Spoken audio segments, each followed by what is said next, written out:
tous, bienvenue dans ce nouveau numéro 2 de Check-up, votre magazine santé et bien-être. Au sommaire de cette édition, le témoignage de Malik, un rappeur de trap atteint d'une maladie génétique. Nous l'avons rencontré à l'occasion du Téléthon. Nous irons ensuite à Guyancourt pour parler d'un nouveau concept lancé par l'établissement français du sang d'Île-de-France. Au sommaire également, les troubles de l'équilibre des consultations spécialisées en vertige sont proposées au centre hospitalier de Rambouillet. Mais tout d'abord, direction Trappes. Les habitants du quartier Jaurès-Gare sont inquiets. Un cabinet médical va fermer alors que les médecins se font de plus en plus rares dans le secteur.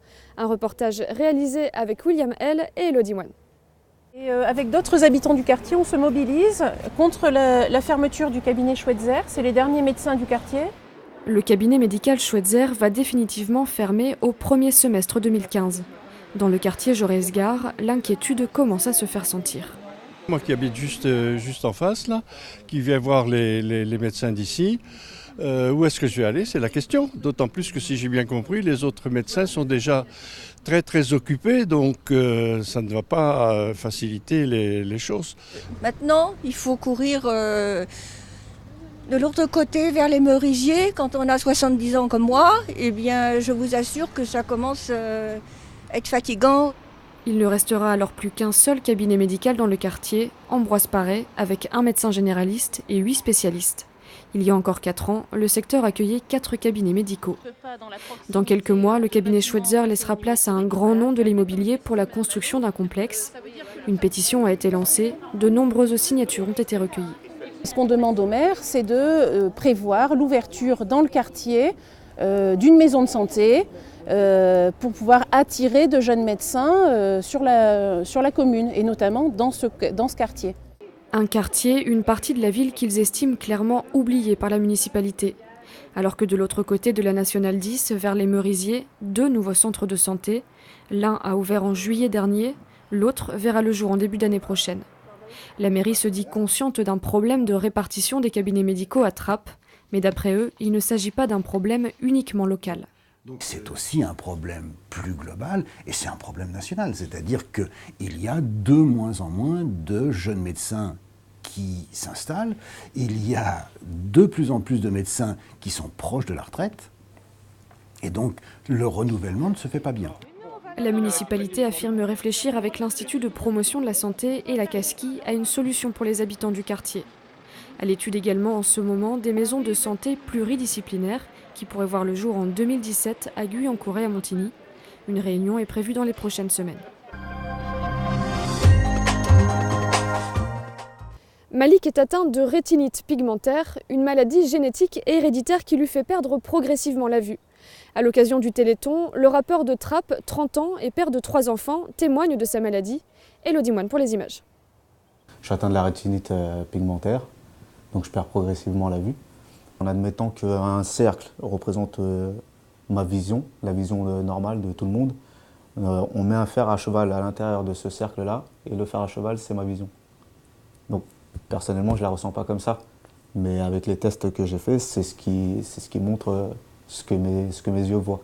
Et là, ces derniers temps, je pense avoir perdu encore un peu de champ visuel, parce que là, j'ai l'impression que le matin, comme l'après-midi ou comme le soir, j'ai l'impression qu'il fait toujours sombre, quoi. Il y a pas mal de choses qu'on ne peut plus faire, donc ça demande une autre logistique. Le fait déjà de plus conduire, ça veut dire soit dépendre des autres, ou se débrouiller à pied, donc ça va, j'ai de la chance, je fais pas mal de choses sur la ville, mais voilà, ça demande une autre logistique, une autre préparation. Et pour ce qui s'ensuit, c'est-à-dire la vie quotidienne, c'est pareil aussi, il y a pas mal de petits subterfuges à mettre en place.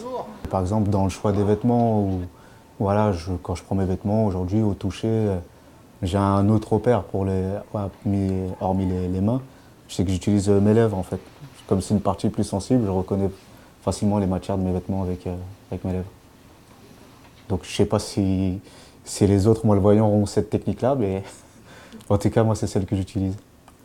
Sur mon lieu de travail, c'est pas très visible que je suis porteur d'un handicap. J'ai ma canne toujours qui est cachée derrière moi, mais c'est pas très visible. Par contre, il m'arrive de l'annoncer à certaines personnes, parce que je suis à l'accueil, donc on me tend souvent des documents que je peux pas lire, finalement. Souvent, les gens ne croient pas, ils rigolent, parce qu'ils pensent que, bon, déjà, je suis jeune, donc et je suis au travail, donc pour eux, c'est pas compatible. Donc, je suis obligé d'expliquer que non, c'est pas une histoire de jeunesse, c'est une maladie et si je pouvais lire le document, j'aurais lu avec plaisir. C'est à moi, S. Moi, mon exitoire, c'est la musique. À travers ma musique, je fais passer tout ce que je ressens, tout ce que j'ai envie de dire. Et je pense que c'est quelque chose qui m'a aidé à me libérer, en tout cas à parler de la maladie plus facilement. Je l'ai fait à travers le titre que j'ai dédié à mon fils, le titre qui s'appelait Driss, qui porte son prénom. Je m'adresse à toi, mon fils Driss, tu le sens qu'aujourd'hui je suis si triste. Papa, par la vue, peu à peu, je vois évoluer pas à pas. J'aimerais te voir sourire encore une fois. Le message que je veux faire passer, c'est l'espoir. Hein. Pour moi, c'est la base de tout et peu importe dans quoi on met son espoir, moi je l'ai à travers mon fils, à travers ma vie, je l'ai à travers ma musique. Et quand on a un but ou un objectif, déjà on occupe son temps sur autre chose. On a moins le temps de se morfondre.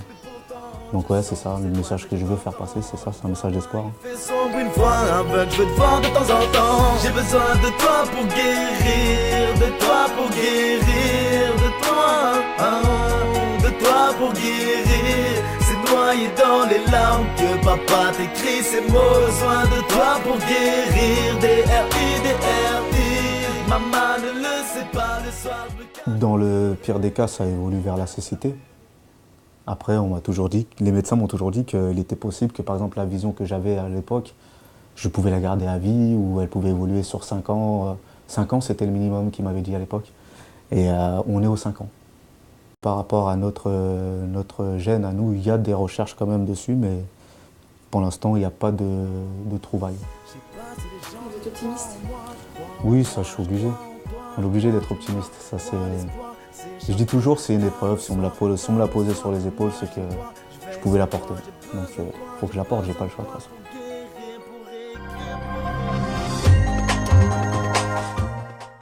L'établissement français du sang Île-de-France lance son premier challenge entreprise. Objectif, développer et dynamiser les collectes de sang en milieu professionnel.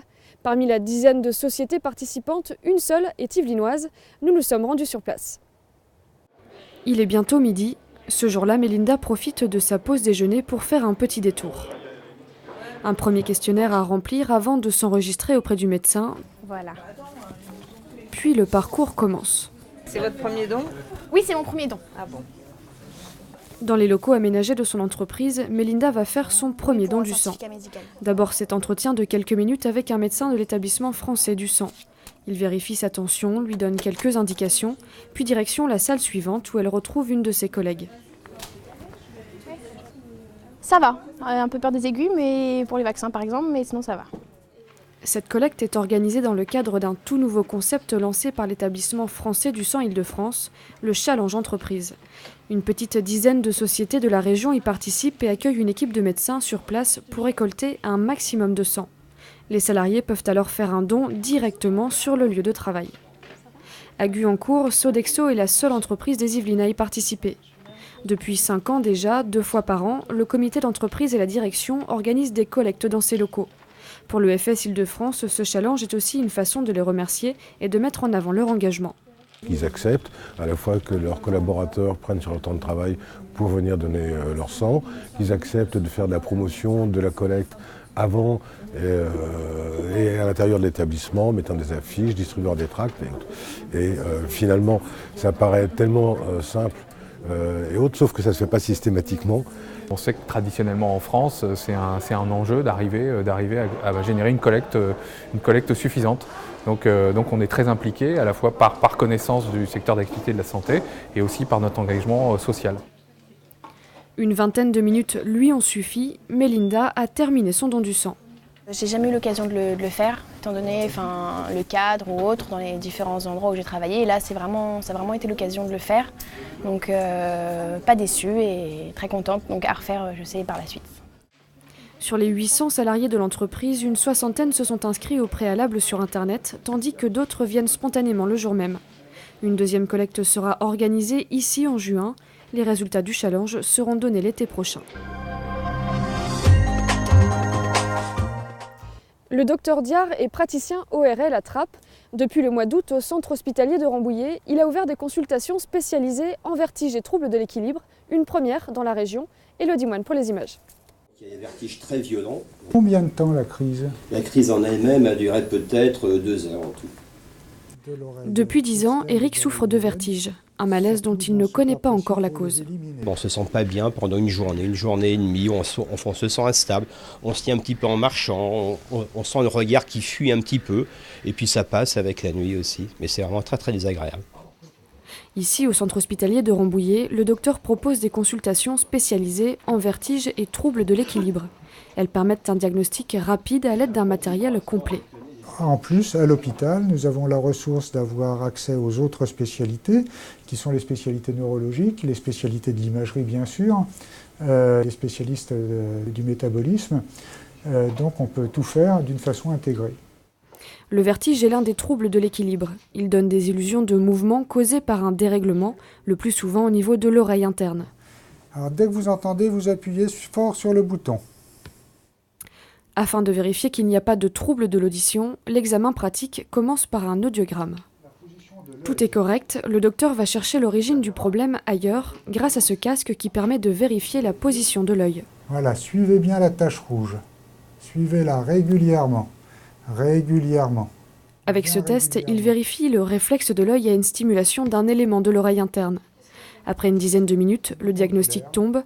Eric souffre d'un problème de pression à l'intérieur de l'oreille interne.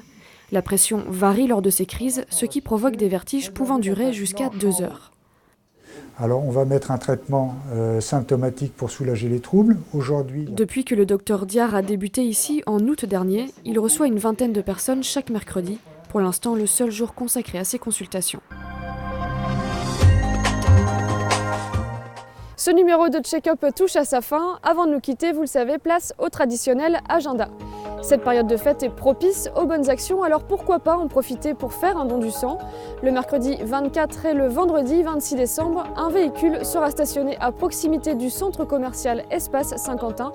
Rendez-vous donc à Montigny-le-Bretonneux aux horaires qui s'affichent. Check-up, c'est terminé. Merci de votre attention. Je vous donne rendez-vous dans un mois. D'ici là, je vous souhaite à tous d'excellentes fêtes de fin d'année.